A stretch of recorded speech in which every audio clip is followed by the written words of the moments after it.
करनाल शहर के मेन चौक पर इस समय मौजूद है, जिसे आप देख सकते हैं महर्षि वाल्मीकि चौक और घंटाघर चौक कहा जाता है। इस समय कांग्रेसी नेता मनोज वधवा हमारे साथ मौजूद हैं। आप देख सकते हैं मनोज वधवा जी, हल्की हल्की बारिश हो रही है, यहाँ पर बाजार में मिल गए, साथ में गोलगप्पे की रेडी पर खड़े हैं। लगता है गोलगप्पे खाने आए हो आप। बिल्कुल। अब तो थोड़े दिन खाली हैं, अब तक टिकट नहीं फाइनल हो जाती, तब तक गोलगप्पे ही खा लिए जाए। नहीं, पहले तो अभी तो खैर जनता में जाना पड़ेगा। उम्मीदवार तो बहुत हैं, कांग्रेस में बहुत उम्मीदवार हैं, तो आप कैसे श्योर हैं कि आप ही को टिकट मिले? पूर्व विधायक सुमिता सिंह भी चुनावी मैदान में है, वो भी लगातार दौरे कर रही हैं, त्रिलोचन सिंह भी हैं और भी बहुत से कांग्रेसी नेता हैं। इस पर क्या कहना चाहेंगे? देखिए, इसमें कोई दो राय नहीं है। मैंने अभी आपको कहा कि प्रजातंत्र है, कोई भी पार्टी की टिकट मांग सकता है और मांगनी भी चाहिए। और जैसा कि आपने कहा कि बहुत सारे लोगों ने नामांकन भरा है, बिल्कुल भरा है, भरना भी चाहिए। चलो नामांकन को तो अभी दिन बाकी है, इसलिए आप इस समय घंटाघर चौक के मशहूर गोलगप्पे आ गए हैं, तो क्यों ना गोलगप्पों का स्वाद चखा जाए। करनाल का घंटाघर चौक मेन बाजार है, यहीं पर से कारोबार जो है मनोज वधवा ने जो है शुरू किया था, आप देख सकते हैं। और गोलगप्पे खाते हुए का इंटरव्यू अपने आप में बहुत मस्त है। हल्की हल्की बारिश हो रही है और गोलगप्पे का स्वाद है कि चलो एक गोलगप्पे हम भी खा लेते हैं। बाकी हालांकि नाश्ता हम करके आए थे, चलो आपने गोलगप्पा खिला दिया।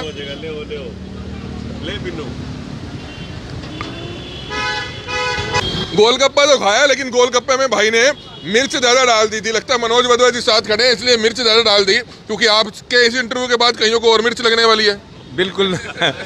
वैसे भी मैं थोड़ा तीखा खाता हूँ और आपको पता है कि लोग ये कहते हैं कि थोड़ा बोलता भी तीखा हूँ। अभी आपने कहा कि मैं तीखा खाता हूँ, तीखा बोलता हूँ, शायद तभी आपके घर काफी बार ईडी आई है। अब आपको पता है कि 2016 से ये सरकार मेरे पीछे लगी है। इनको शायद सरकार को मेरे से कुछ ज़्यादा ही लगाव हो गया है। पूछते तो होंगे कि ईडी अगर आपके पास आई है, क्यों आई है? कुछ ना कुछ तो गलत किया होगा मनोज वधवा ने। देखिए, ये सर्वविदित है कि जो ये ईडी है, ये सरकार का एक पिट्ठू है। हरियाणा में विधानसभा चुनावों की घोषणा तो हो गई है, लेकिन अब जितने भी उम्मीदवार हैं जिनको उम्मीद है कि शायद उनको अब टिकट मिलेगी, उनके लिए जो है सबसे कठिन दिन जरूर चल रहे हैं, क्योंकि हर किसी को इंतजार है कि मुझे टिकट मिलेगी, मुझे टिकट मिलेगी। और ऐसे में तमाम कांग्रेसी नेताओं के, तमाम भाजपा नेताओं के और तमाम इंडियन नेशनल लोकदल पार्टी और जेजेपी पार्टी के नेताओं ने दौरे अपने शुरू कर दिए हैं। इस समय करनाल शहर के मेन चौक पर इस समय मौजूद है, जिसे आप देख सकते हैं महर्षि वाल्मीकि चौक और घंटाघर चौक कहा जाता है। इस समय कांग्रेसी नेता मनोज वधवा हमारे साथ मौजूद हैं। आप देख सकते हैं मनोज वधवा जी, हल्की हल्की बारिश हो रही है, यहाँ पर बाजार में मिल गए, साथ में गोलगप्पे की रेडी पर खड़े हैं। लगता है गोलगप्पे खाने आए हो आप। बिल्कुल। अब तो थोड़े दिन खाली हैं, अब तक टिकट नहीं फाइनल हो जाती, तब तक गोलगप्पे ही खा लिए जाए। नहीं, पहले तो अभी तो खैर जनता में जाना पड़ेगा। सबसे पहले तो मैं करनाल ब्रेकिंग न्यूज़ के दर्शकों का और कमल जी आपका बहुत बहुत धन्यवाद करता हूँ। जैसा कि आपको मालूम है, आप ही ने कहा कि विधानसभा के चुनाव का एक किस्म से बिगल बच चुका है और हमारी कांग्रेस पार्टी की जो 23 लोगों ने टिकट के लिए नामांकन अपने लिए मतलब पार्टी से नामांकन भरा है और उसमें से मैं भी एक हूँ।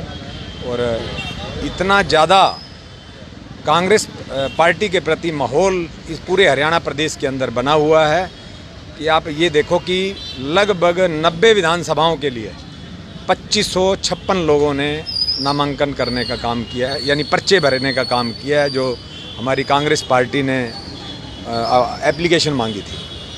तो आप इतना ज़्यादा उत्साह है कि हर व्यक्ति ये चाह रहा है कि मैं चुनाव लड़ूं। और देखिए, प्रजातंत्र एक पार्टी है ये हमारी कांग्रेस, सबकी डिमांड भी है कि टिकट मुझे मिले, लेकिन जो पार्टी का सर्वे हो रहा है उसमें देखते हैं किसका भाग्य उज्जवल होता है, किसका भाग्य खुलता है। करनाल से उम्मीदवार तो बहुत हैं, कांग्रेस में बहुत उम्मीदवार हैं, तो आप कैसे श्योर हैं कि आप ही को टिकट मिले? पूर्व विधायक सुमिता सिंह भी चुनावी मैदान में है, वो भी लगातार दौरे कर रही हैं, त्रिलोचन सिंह भी हैं और भी बहुत से कांग्रेसी नेता हैं। इस पर क्या कहना चाहेंगे?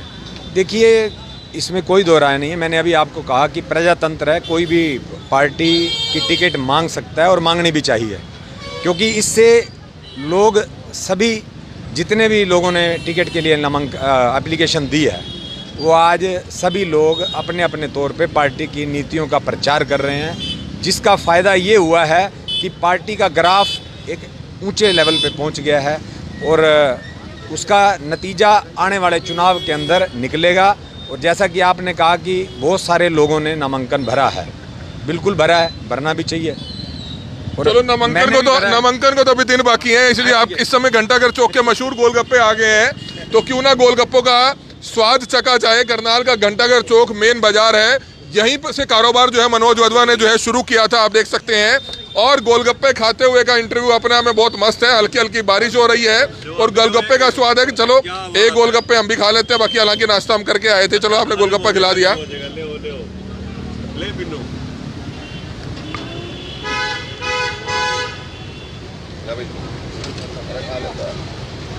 गोलगप्पा तो खाया, लेकिन गोलगप्पे में भाई ने मिर्च ज़्यादा डाल दी थी। लगता है मनोज वधवा जी साथ खड़े हैं इसलिए मिर्च ज़्यादा डाल दी, क्योंकि आपके इस इंटरव्यू के बाद कईयों को और मिर्च लगने वाली है।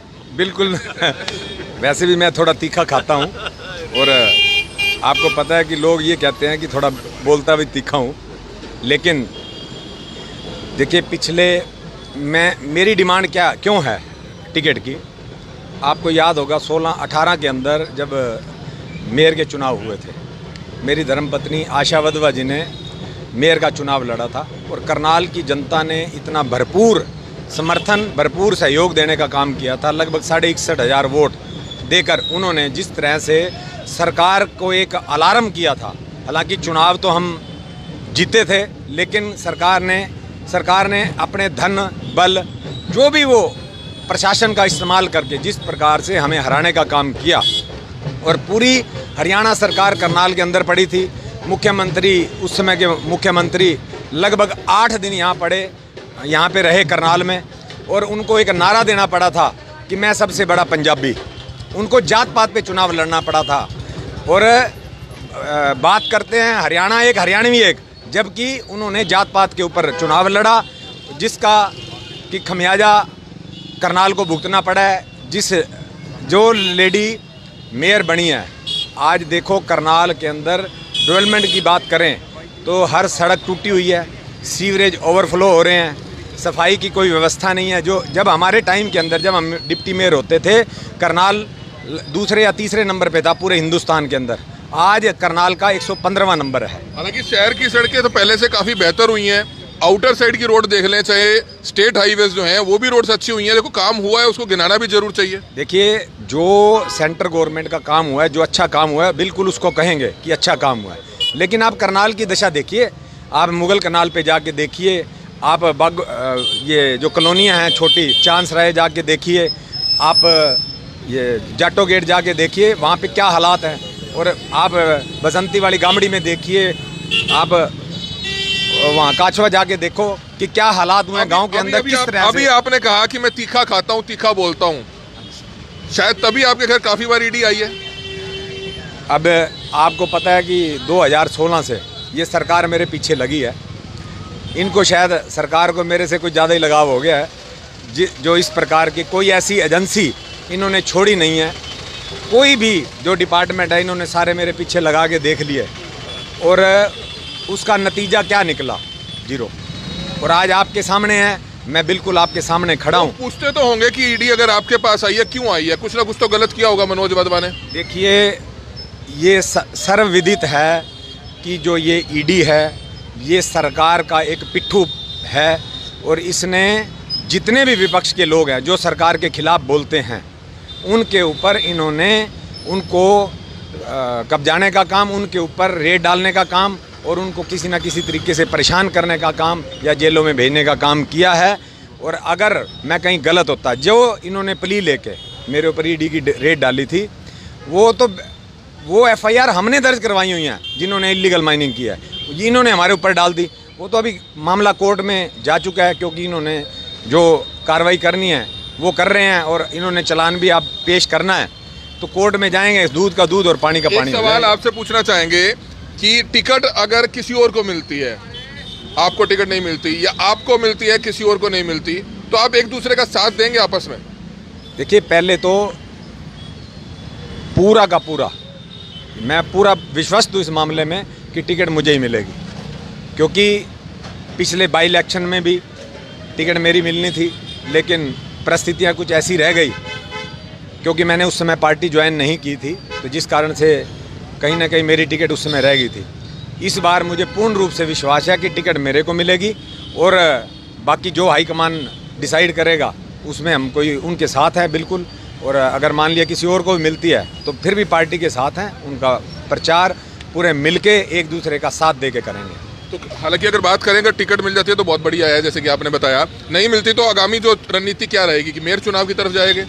नहीं, पहले तो मैं कह रहा हूँ ना आपको, विधानसभा की चुनावी टिकट ही हमें मिलनी है। मैं पूर्ण रूप से आश्वस्त हूँ। मुझे पूरा विश्वास है कि आज जिस तरह से करनाल की जनता मेरे ऊपर भरोसा जता रही है, मेरे साथ है, उनका सहयोग, स्नेह, प्यार, उससे बिल्कुल ये है कि जो सर्वे भी होने जा रहा है, मुझे ये पूर्ण विश्वास है कि सर्वे में मेरा नाम ऊपर टक्कर किससे है? क्या सीएम नायब सैनी आपको लगता है कि करनाल से ही चुनाव लड़ रहे हैं? हालांकि चर्चाएं अलग अलग आ रही है कि वो कुरुक्षेत्र साइड जा सकते हैं, लाडवा साइड जा सकते हैं, कहीं और से भी चुनाव लड़ सकते हैं। बहरहाल ये तो अभी आने वाले दिनों में पता चल जाएगा, लेकिन टक्कर सीएम के सामने है अभी तक आपकी।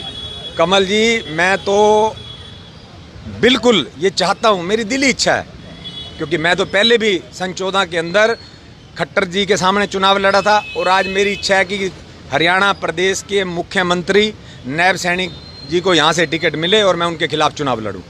तो आप देख सकते हैं मनोज वधवा हैं, सीधे तौर पर कहते हुए नजर आ रहे थे। ये लाइव तस्वीरें देख सकते हैं करनाल के घंटाघर चौक, महर्षि वाल्मीकि चौक, भगवान वाल्मीकि चौक पर इस समय मौजूद है। गोलगप्पों का स्वाद भी यहाँ पर मनोज वधवा नहीं दे सका, लेकिन अब पैसे देने पड़ेंगे क्योंकि ऐसे नहीं जाना, पैसे देने पड़ेंगे। कल को भाई गए कि पैसे नहीं देकर गए, एक पत्रकार आया और कुछ नेता आए, फ्री में गोलगप्पे खाकर चले गए, तो पैसे देकर आप देख सकते हैं इस समय यहाँ से हम रवाना होंगे, अलविदा कहेंगे गोलगप्पे वाले भाई को और तमाम भाइयों को। मनोज वधवा को शुभकामनाएं देंगे कि अगर टिकट लेकर आते हैं तो वह चुनाव लड़ेंगे, अन्यथा उन्होंने ये साफ कर दिया है कि चाहे टिकट किसी को भी मिले वह उनका साथ जरूर देंगे। कमल मिड्डा, करनाल में।